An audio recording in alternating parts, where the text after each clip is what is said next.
నిజాన్ని నిజంగా చెప్పండి. దబాయించేయడం, తిట్టేయడం, అరిచేయడం, ఫేక్ అని కేకలేయటం తగ్గించుకుంటే బాగుంటుంది. నిన్ననే ఫస్ట్ ఒకటి ప్రచారంలోకి వచ్చింది. ఎక్కడైతే పైన మళ్ళీ గండి పడింది, లేకపోతే కొల్లేరు వాటర్ పెరుగుతోంది, ప్రమాదం ఉంది అని.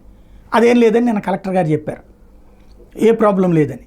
అయితే అసలు విషయం కొల్లేరులో మన ఏదైతే బుడమేరు సంగతి, బుడమేరులో నీళ్లు పెరిగిన మాట వాస్తవం, కానీ ప్రమాదం లేదు. ఎందుకంటే అవి కృష్ణానదిలోకి వదులుతున్నారు, దానివల్ల ప్రమాదం తప్పింది. అసలు విషయం అదైతే అసలు నీళ్లు పెరిగినాయి అన్నదే తప్పు, లేకపోతే ముంచుతోంది అన్నదే తప్పు అని ప్రచారం చేశారు, లేదా దబాయించేశారు.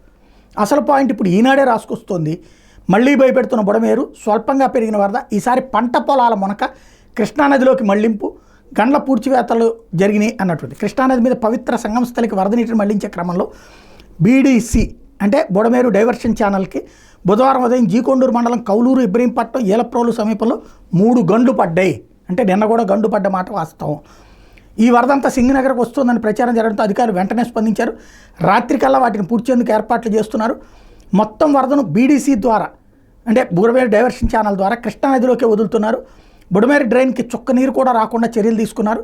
మంగళవారం వెలగలేరు రెగ్యులేటరీ వద్ద కేవలం 600 క్యూసెక్కులు వరద ఉంటే బుధవారం ఉదయానికి 4500కి పెరిగింది. సాయంత్రానికి 6000కి చేరుకుంది. మంగళవారం సాయంత్రం నీటి మట్టం పూర్తిగా తగ్గిపోవడంతో 11 గేట్లను దించినటువంటి సందర్భంగానే వరద వచ్చింది.